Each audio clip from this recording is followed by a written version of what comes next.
ขึ้นก็ขึ้นต้นใหญ่เลยทุกคนต้นมันยากโอ้อุดหลุดเลยขึ้นบ่ไรดอกนี่มีแต่ว่าปะมันทุกคนอย่ามันถามันลงมามือนาคนแหละมันโลป้ายพันเหี่ยงวะ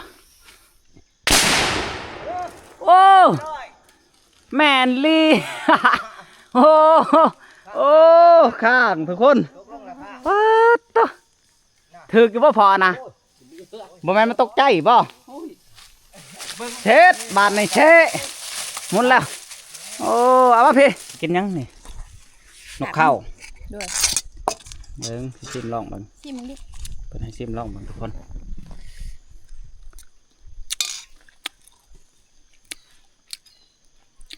แซ่บปะแซ่บแซ่บแซ่บคือถึงแท้แซ่บนี่พูดได้แหละพูดได้แหละกินข้าวปลาแซ่บแล้วแซ่บนี่แกงยังพันเฮียงแกงได้หน่อยต้องได้มากแล้วโอ้คือสีอ่อนเนาะผู้ดีครับเห็ดครับครับซิมมึงดูปาดโต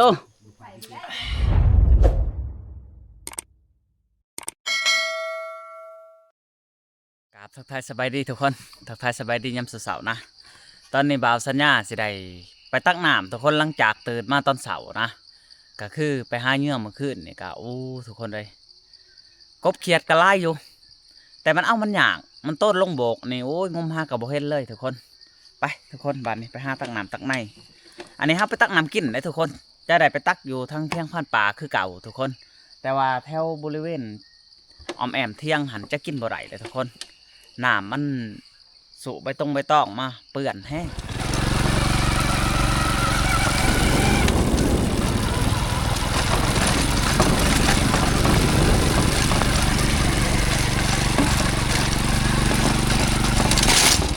หอดบอลตักน้ำตักในเลยทุกคน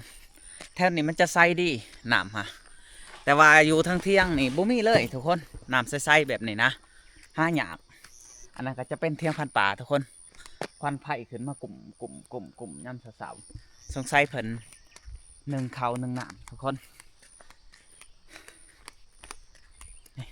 เขาจะได้เอาบอลเก่านี่แหละมันใสดี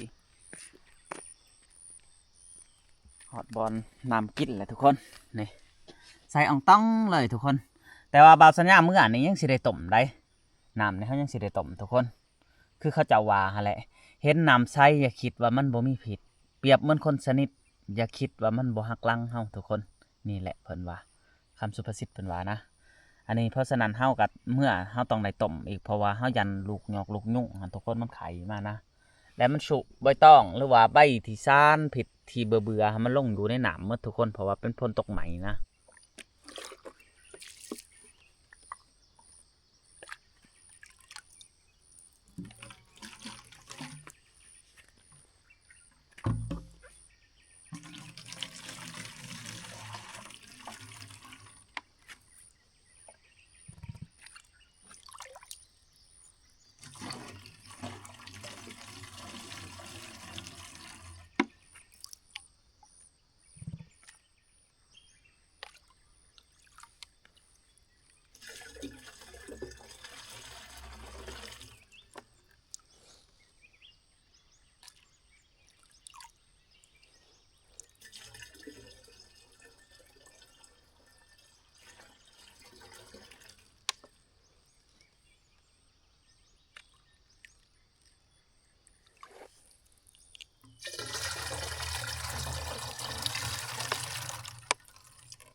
หลังจากตั้งน้ำตั้งในแล้วก็สิได้กลับทุกคนเลยบรรยากาศยามเสาร์เมื่อนี้เบิ่งอาการเลยหรือว่าเบิ่งสภาพอากาศหรือว่าเบิ่งอาการของเมื่อนี้ทุกคนก็คือสิแดดขั้นแดดแบบสินี่ครับไปหาขวาแล่นเนี่ยโอ้ทุกคนเลยมันออกดีขนาดไหนมาเที่ยงมาหน่อยเลยเฮ็ดยังอาหารเลือกไว้บ่แยกกบออกแยกบ่เบิดขึ้นโอ้แยกบ่หมดขึ้นนี่มาหอดอันเที่ยงมาหน่อยขึ้นนี่ก็ปล่อยไปน้ำพันต่อมเฮ็ด อืม ปัญญาเป็นคนไทย พันต่อมมัดบอดี้ได้เฮามาฮักก็ว่างไว้เลยแหล้วเนาะพูดออกไล่คุบกระถึกลึกล่ามอยู่กับปูกับไปพอกับปูทุกคนเลยยังอันนั้นเป็นได้มันตายแล้วบ่ บ่มันมันพองลม พงลม โดย เขาว่าขั้นได้ลูกได้เต่าแล้วเอ้าอันนี้ได้ต่อยปากพันเหี่ยงต่อยปากพันเหี่ยงนี่กะโอ้ยเจ้าได้ลูกได้เต่าจังหน่อยลูกเต่าว่าเป็นขนาดได้เขาว่าเห็ดไปได้พันเหี่ยงอีกสิต้มตากแห้งไว้บ่ บ่แล้ว สิเอามือบาน ใช้เมื่อบานเลยบ่ โดย ไผสิเมื่อ ยืนต่อม อ๋อมื้อนี้หันใด นี่สิเมื่อเองค่ะ แล้วมื้อได้กลับมา ไม่แรง พันต่อมสิได้กลับบ้านแล้วแต่อารมณ์ว่ะเมียสิบ่ให้บ่วันนี้เมียมาพวกผัดมื้อเนาะนี่แหละบ่าวสัญญาว่าน้ำในเที่ยงนาหน่อยนี่เฮากินบ่ได้แล้วก็เฮาใส่บ่ได้ทุกคนก็คือขี้เหงื่อขี้ยุนี่มันไหลมาจากเทิงนี่โอ้เกิดลูกยอกลูกยุ่งแล้วก็ลังหวกทุกคนเบิ่งปลาซิวหน่อยน้ำขุ่นๆทุกคนตีแต่บ่ตองนิดหนึงนี่ปิ้งขึ้นมาหลดยาวๆหมดหลดบ่าวสัญญาคิดหยานปิ้งทุกคนนี่ตะกี้กระดุอยู่ซ้ำหนึ่งบัดนี้แห้งดุกว่าเก่าทุกคนเลยเมียมานำเนี่ยโอ้ยเคียงใหญ่เราได้ฝนใส่เคียงหน่อยในให้เมียนี่แหละเขาจะว่านักสวยกันหาบหยาบสวยกันดึงนวดกระโบมีได้มานำกันนี่กลางคืนก็ลกนวดให้กันสบายไปนั่นหนึ่งพันต่ำก็คือกัน จะตื่นกันบ่ ตะกี้จะตื่นกันนี่แต่บ่าวสัญญาในแรกเมื่อในเมียสิตื่นทุกคน โอ้จะตื่นกันแล้วจะกี่บ่ สาวต่อยบ่าวเฮียงยังเป็นยิ้มบานไปบ่ไปเอาเผิงฮะ ออมเล่นพ่อใหญ่หาย พันเฮียงไปเอาเผิงไปบ่อยู่พุ่นแล้ว ไม่มองได้ มุงจะว่านี่คือได้ห้านบ่ขึ้นเดี๋ยวว่าเมียมานำแล้วห้านขึ้นก็มี หมู บ่ได้คือเก่าทุกคนกินข้าวนำกันมื้อนี้ได้ห้านดีเด้อทุกคนเลยอึ่งเผาอึ่งมาไข่ตัวไข่มันทุกคนแซ่บขนาด มันดี มันดีเนาะข้าวไม้ปลามันข้าวไม้ปลามันทุกคนอึ่งกับมัน เฮ็ดชมไข่อึ่งโอ้ ว้าว สุดยอด ส้มไข่อึ่งเท่าไหร่ตัวไปหาตักเอามาเห็ดเป็นยังฉัน ชมลูกอึ่ง ตัวยังตัวเพียน อึ่งย่างน้องพัวจะให้กินข้างแข้งเด้อ คือยัง ข้างแข้งมันห้องเลยคืออึ่งเด้อ โอ้ผมแม่นสิเอาเขียดขึ้นนี่เนาะ แมนอันนี้ต้มทุกคนปิ้ง เฮาซ่อนเขียนหมูฮีเนาะ นะ ไป เอฟ จับ ซีมากินน้ำกัน บักโก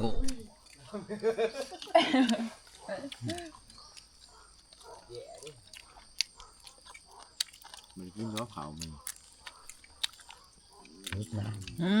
ทอง ทำบริกินเขาลูกอะไร โมเมนต์มันว่าโอ้ยมีแห้งดี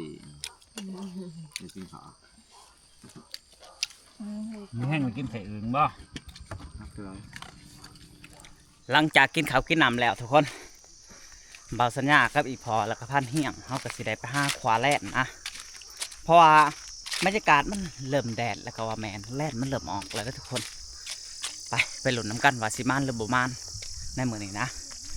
เพราะว่าเพิ่นไปเมื่อวานนี่เพิ่นก็ได้5โต๊ะทุกคนเสียชีวิต2ยังเป็น3แต่ว่ามื้อนี้บ่ฮู้ว่าสิได้หรือบ่ป๊อดดอกกระเจียวทุกคนลายเลยบ่าวสัญญาคิดว่ามีแต่บานบ่าวสัญญามีเบิ่งนี่ดอกกระเจียวมีหอเฮ็ดบดทุกคนนี่เฮ็ดบดโอ้งามเลยโอ้ทั้งเมียพันเฮียงกับอันแม่สิตาหาเก็บดอกกระเจียวเอาแล้วทุกคน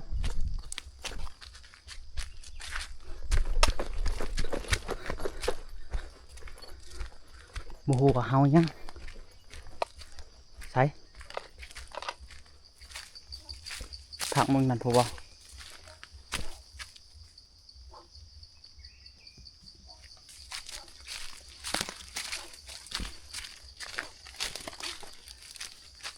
ใช้ทางไหน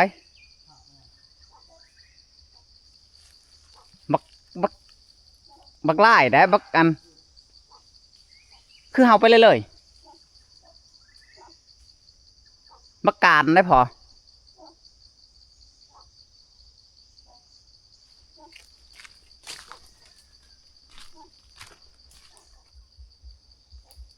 ไปได้เห็นอยู่บ่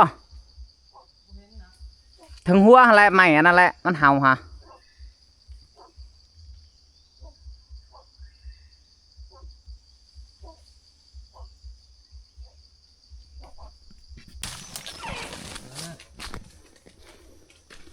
มันเห่ายังแหละนะโอ้เขาหูบ่เสร็จปานคือเขาหูปานหรือว่าแล่นหน่อยบ่ใช่หู นี่ หูใหญ่บ่แล่นมันข่าวใดบ่สัตว์นี่ ได้เลย เช็ดอะไรบัดนี่เสียมกับบริทือ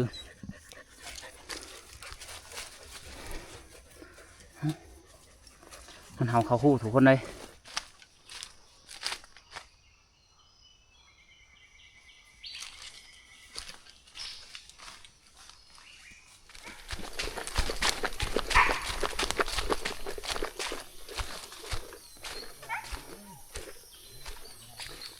ว้าวต้นใหญ่เลยเห็นบ่พันเฮียงต้นใหญ่บ่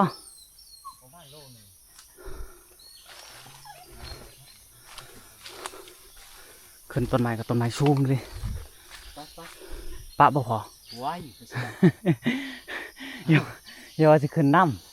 ำประมาณโลดหนึ่งพันเฮียง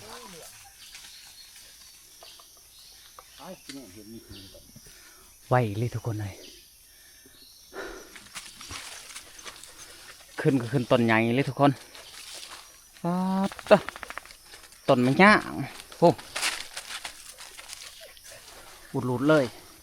ขึ้นบ่ไรดอกนี่มีแต่ว่าปะมันทุกคนเดี๋ยวมันถามันลงมามือนาคนแหละมันโลป้ายพันเฮียงวะ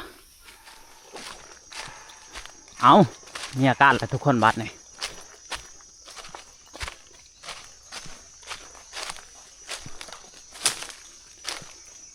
มาแหลนไปเป็นพุงเลย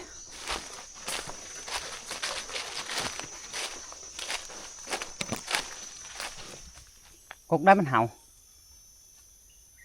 มาห่อแล้วมาดมถึงก่อนใช่ นั่นแหละ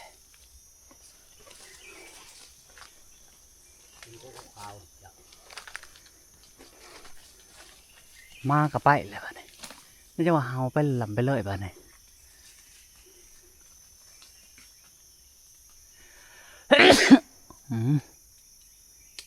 จะขึ้นต้นได้เลยทุกคนเลย3 เทือแล้วบ่ได้เลยมันขึ้นต้นใหม่ก่อนทุกคนเบิ่งนี่มันเขียกินนี่เป็นมาเลยโอ้แล่นไม่เขียกินนี่ทุกคนนี่เบิ่งหอยมันเห่าไปเรื่อยๆทุกคนเลยไล่น้ำนี่ใช่กับพอบ่ทันขึ้นที่ต้นไม้ใหญ่บักขี้กากก็ได้ไปไล่ลุยต่อไปหาต่อเอาแบบทันใจรถขึ้นต้นหน่อยๆรถเด้อไปลุยบ้านนี้ทุกคนเห็นเลย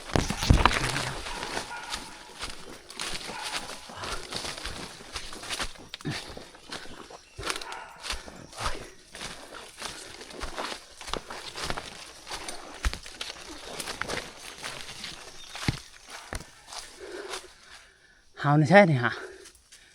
โอ้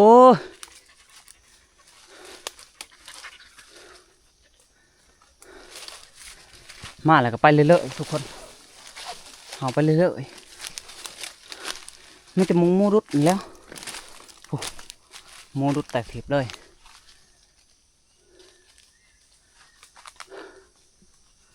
ไปเลยไปแล้ว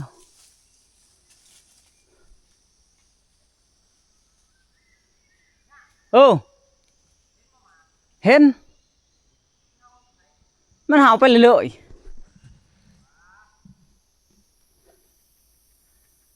ผู้มันยางไปแหละเขามาหอดแล้วมันยางนี่แหละ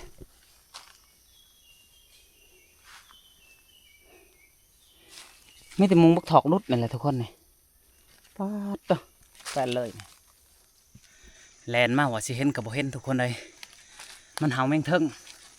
เห่าไปเรื่อยๆคิดว่ามันเห่าอันแล่นแมงขี้กากดอกบ่สัญญาแลนจนเมื่อยบ่ทันมาวันนี้เพิ่นว่าพอมองห้องมองให้เบิ่งหมูดุดทุกคน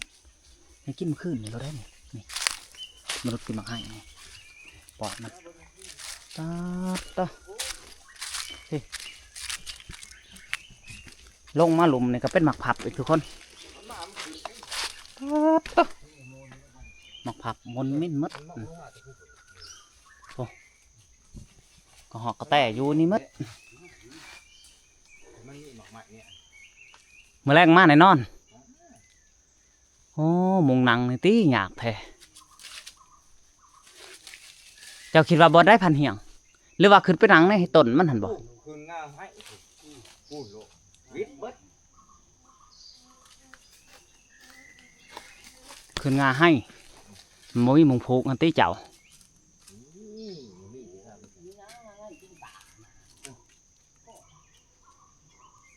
งาใต้ได้พอนะพาหยากเลยบัดนัง ใช่แต่ต้นนี่ก็ต้นนักนะครับเป็นผูกมอง มันบ่เทิง มาเห็นเบิดเถอะ เห็นมันคอยให้ว่างาตัวนั้นตัวเทิงหันกับงาตัวเทิงหันงาหน่อยใช่งาหน่อยหันอยู่เทิงพวก แต่นี่อย่างลงมาหมูมันกินแท้นี่จะบ่เห็นจะสิเห็นแต่แท้พี่ เดือนแจงเด้ โอ้แล้ว มาหอนี่ก็พอมังไม้ปลาทุกคนผลไม้ปลานะโอ้เธอเป็นปุ่มเลยมังนอแสบบ่นี่ฮะ แซ่บ เฮาว่าคิวแล่นได้จักโตแหละนี่ฮะโอ้มีน้ำก็บ่บอกกันอีกว่ามากินน้ำดูสัตว์โอ้ยโอ้พันเฮียงเอาอีกแล้วทุกคนเราสัญญาคิดว่ามักไผ่ยิ้มเปยรถเบิ้งอะไรมันโมเมนต์ก็มักไผ่ได้วะนี่ไงทุกคนเลยแล่นก็พอในเชือกกระบอกพอในเชือกกระบอกขึ้นแต่ต้นย่างเมื่ออันนั้นก็เข้าหู้เหมือนมันประมาณขันเหมือนมันมานเก่ามาให้ว่าวได้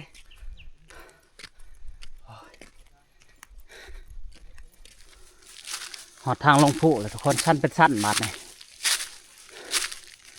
โอ้คิดเงาะรถพาดเถอะโอ้ความสั้นคือน้ำแร่หรือคือน้ำหมักย่างอะนะฮะมดซองคอยมันใจว่าลอยส่วนลอยจะบ่ท่านแล่นไปแล่นมันหน่อยรีสำกระป๋อมทุกคนเลยแล่นสำนีเบิ่งห้างมันได้บ่พอโอ้ทุกคนแล่นหน่อยรีสำโปมือนี่แล่นขึ้นนี่แต่ว่าอยู่เทิงผมมีหมักย่างให้พันเหี่ยงเพิ่นมากกับพันระยะเลยเพิ่นเก็บให้เมียแพงเพิ่นเอาเก็บขึ้นไปบาทนี่เมียแพงอยากอ๋อถิ่มลงเลยโอ้เสร็จถือหัวในกระหัวเอาหมดอย่างนะบอกสัญญาสิเก็บกระสอบก่อนทุกคนเอาเมื่อให้เมียแพงเพิ่นว้าที่เบิ่งเพิ่นขึ้นทุกคนสูงลีรอปิดใส่ถุงยางผมก็คือเป็นอันหนึ่งอีได้มันตกอยู่หลุมเมาสัญญาก็สิหาเก็บใส่กระสอบนะมักลิบกาวลงเด้อยันเมียแพงตัวอยากเด้อพอผลไม้ปลาอีกเลยทุกคนนี่มักย่างแซ่บครับ ไปเจอได้พอ แซ่บครับ อิ่มเลยป่ะ กินประจานหน่วย หวานทุกคนเลยทั้งหวานทั้งหอมเถอะมึงนี่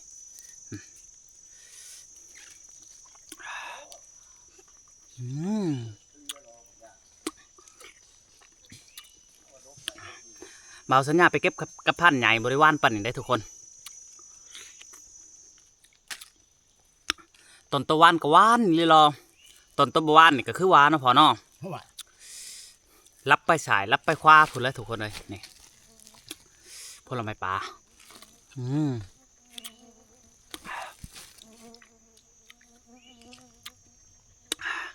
ผู้มักนี่ก็กินกับเขา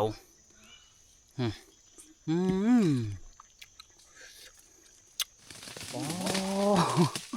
เห็นแล้ววัน คักอลีทุกคนเลยเอาอีกบาทหนึ่งบาทสุดท้าย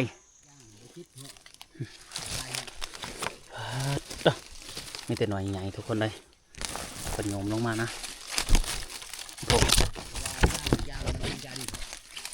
โอ้ย่าได้ทองก็พอเนี่ย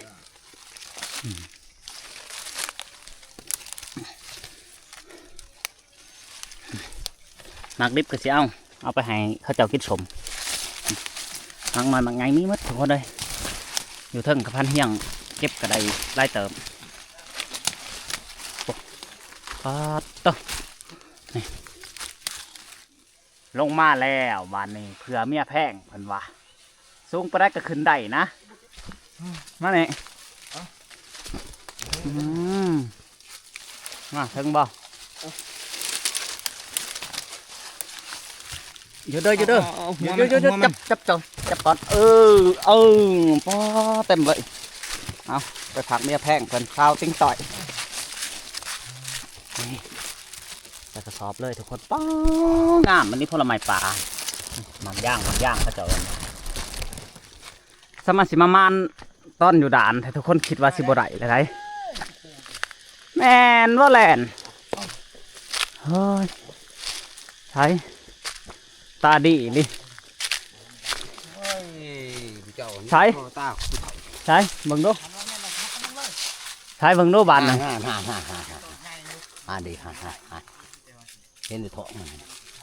เฮ็ดแต่ทอง นี่ ว่ะขึ้นมาดิแค่ตาหา นี่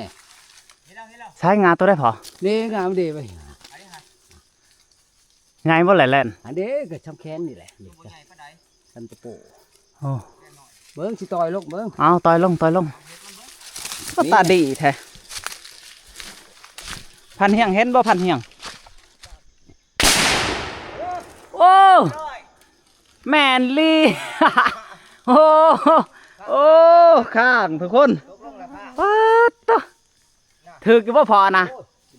บ่แม่นมันตกใจบ่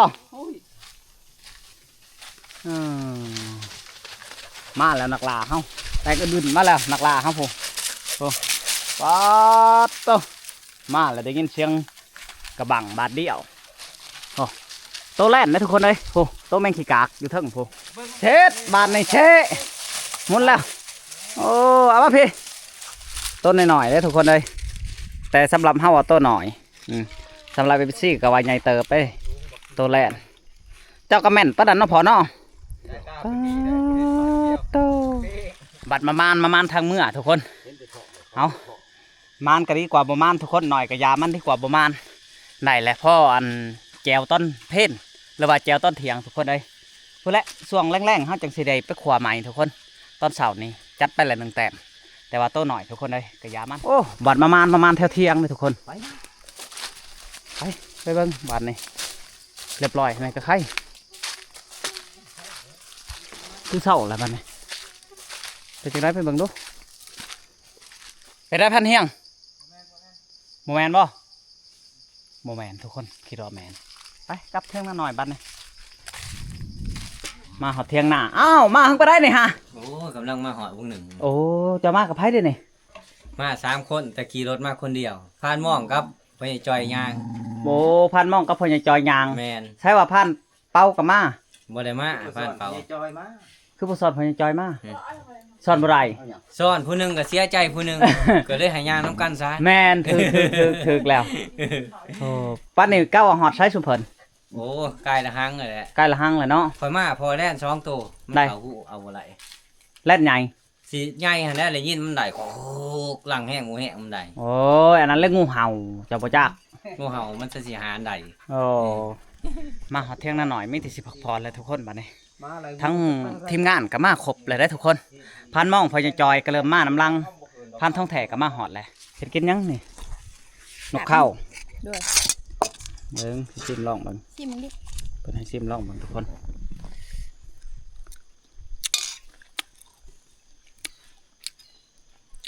แซ่บปะ แซ่บแซ่บแซ่บ คือเทิงแท้ แซ่บนี่ผู้ดีแหละผู้ดีแหละกินข้าวปลาแซ่บแล้วแซ่บนี่แกงยังพันเฮียง แกงแล่นหน่อยต้องได้มากแล้ว โอ้คือสิอ่อนเนาะ ผู้ดีครับ เห็ดครับบ่ครับ ซิมมึงดูปาดโต จะน้ำลายจะเคือยผู้แล้วทุกคนเอ้ยมาทุกคนกินข้าวน้ำกันแกงแล่นหน่อยทุกคนเลยโอ้ขักเลย อันนี้ดอกกระเจียวเมียแพงพันเหี่ยงไปห้าอันนี้แจวยังแจวกินกับดอกกระเจียวบ่อนนี่ เจอเนี้ยตำให้พ่อแพง โอ้พ่อแพงอันนี้แจวอึงทุกคนนี่อึงไม่ไข่นี่อันนี้ลับนกพานท้องแผ่กับผู้ที่มาพร้อมผ้าเขาเลยเนาะผู้ที่สิกินเขาเลยทุกคนเลยมาเนี่ยกินเขาพร้อมผ้ากินปลาพร้อมแจวทุกคนมึงสิซิมลองบัง เนี่ยเหนียวบ่นี่ รู้สึกเห็นปนว่าอย่างเงี้ย โต หัวกลัว ที่แรกว่าสิตำน้อยเดียวเขาเอาพวกแป้งจะมักแจวเลย สมสร้าง ขัก เหยียบ ลิ้นทุกคน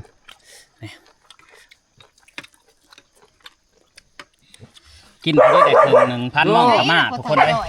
มาเลยพันมา แกออกนะส่งจังหัน โอ้ในช่วงใหม่เลยมาเฮาขนาดเนาะบัดนี่เนาะขึ้นมาขึ้นมาโอ้ ได้แล้วเดี๋ยวมา ช่วง แน่ ใหม่ แล้วก็บอกว่าอย่าตัดผมแหละม้ามันเฮา พ่อใหญ่จอยฮอตไซส์แล้วพ่อใหญ่จอย มีจอยมาหลังแล้วเมื่อยป่ะ นี่นะ กินพอมีแห้ง หลังจากกินข้าวกินน้ำแล้วบ่าวสัญญากะสิไปตักน้ำก่อนทุกคนเลยเพราะว่าทั้งทีมงานก็มาเมื่อแล้วทั้งพันมองแล้วกันพ่อใหญ่จอยทุกคนพันท้องแผ่น้ำกินกับบ่มีบ่าวสัญญาสิไปตักน้ำก่อนหอดบอลตักน้ำตักในเลยทุกคนบัดนี้สิตักน้ำเมื่อให้ทีมงานกินก่อนเพราะว่าอยู่พุ่นมันบ่ใส่คือว่าแหละเฮาต้องได้มาเอาบอลนี้ทุกๆเถื่อทุกคนจะได้มาเอาบอลนี้เลยนะน้ำก็เริ่มจะบกเลยมื้อเช้านี้ยังไล่อยู่ทุกคนแต่ว่าตอนนี้เริ่มขาดแล้วนะเริ่มขาดว่างเลยนี่แหละบอลเฮาเอาทุกคนเฮาสิได้ตักน้ำก่อนบัดนี้บรรยากาศก็แดดทุกคนเลยน้ำกินก็แทบจะบ่อยากมีนี่ก็เริ่มสิบกแล้วทุกคนฝนตกว่านในโหลดแต่ว่ามันเริ่มบกไว้ได้เพราะว่ามันเป็นหมักฮีนน้ำมันดึงดูดเอาน้ำเพราะว่าพ้นบริตกด้นทุกคนแล้วมันจูบน้ำไว้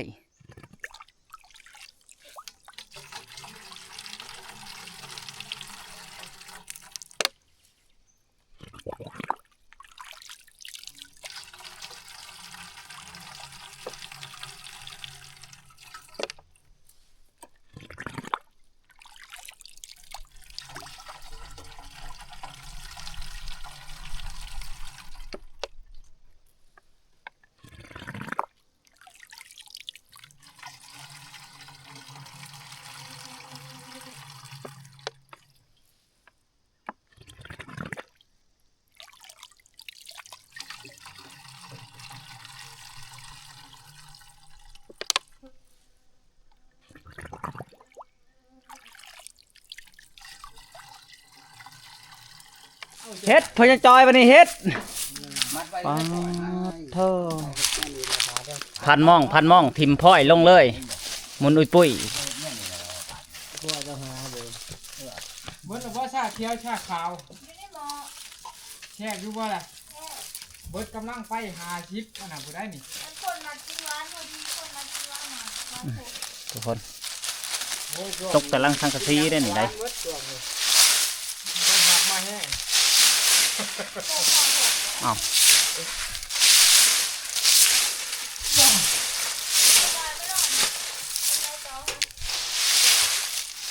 อ๋อตะสะสมรายเดือนรายปี